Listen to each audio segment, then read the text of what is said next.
Hello everyone, আমি বৈশাখী। আপনাদেরকে আমার চ্যানেলে স্বাগত। আশা করি সুস্থ আছেন, ভালো আছেন। বন্ধুরা, নিরামিষ এই লাউ শাকটা খেতে কিন্তু খুব টেস্টি হয়, তাই আপনারা খুব সহজেই লাউ শাকের এই রেসিপিটা বাড়িতে বানিয়ে নিতে পারেন। যারা হয়তো আপনারা নিরামিষ খান, তারা নিরামিষ দিনে এই রেসিপিটা বানিয়ে নিতে পারেন। গ্যাসে কড়াই বসিয়ে দিয়ে সর্ষে তেল দিয়ে দিয়েছি। এখানে 3 থেকে 4 চামচ আমি সর্ষে তেল ব্যবহার করেছি। তেলটা গরম হয়ে গেছে। এরপর আমি কিছুটা পরিমাণ বড়ি ভেজে নেব। এরপর বড়িগুলো ভাজা হয়ে গেছে, একটা প্লেটে তুলে রেখে দিলাম।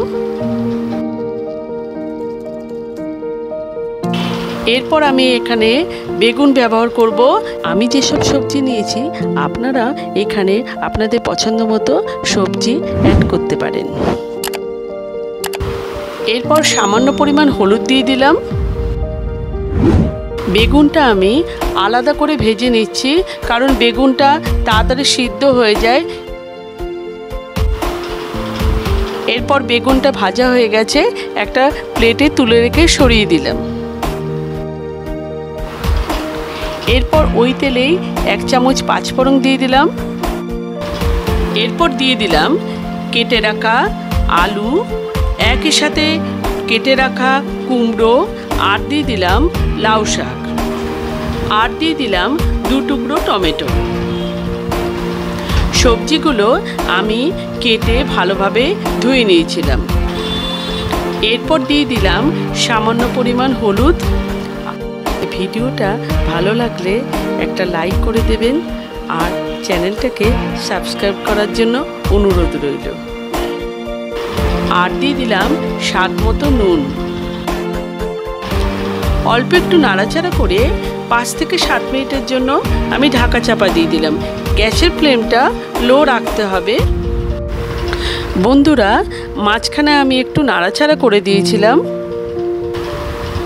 দেখুন বন্ধুরা, এরপর লাউ শাক আর সবজি দুটোই ভাজাও হয়ে গেছে, একই সাথে সবজিটা সিদ্ধও হয়ে গেছে। এরপর একটা মশলা দেব আমি এখানে। এর মধ্যে 1 চামচ পোস্ত, 1 চামচ সর্ষে আর 3-4টে কাঁচা লঙ্কা আমি একসাথে বেটে নিয়েছি, সেটা দিয়ে দিলাম। এরপর শাকের সাথে মশলাটা ভালোভাবে মিশিয়ে নেব।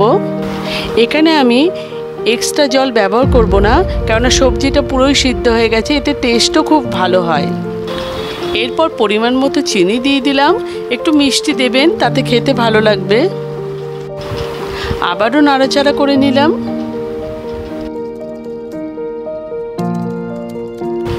এরপর 1 চামচ লঙ্কা গুঁড়ো দিয়ে দিলাম। ঝালটা নিজেদের পছন্দ মতো কম বেশি করে নেবেন।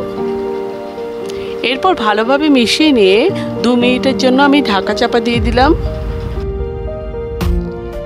এরপর দিয়ে দিলাম ভেজে রাখা বেগুন, যেটা আগে থেকে তুলে রেখেছিলাম।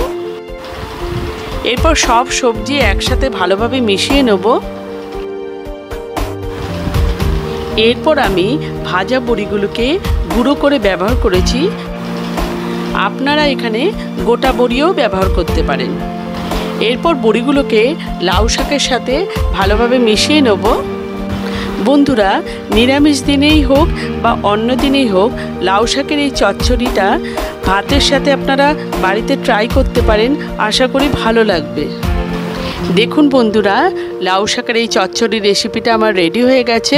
আমি সার্ভ করে দেখাচ্ছি। এরপর প্লেটে সার্ভ করে নিয়েছি। একটু কাঁচা সর্ষে তেল ব্যবহার করলাম, এটা অপশনাল, আপনারা এটা নাও করতে পারেন। আপনারা যারা আমার ভিডিওটা যে যেখান থেকে দেখছেন, তাদের পাশে থাকার অনুরোধ রইল। Till then, take care, bye by.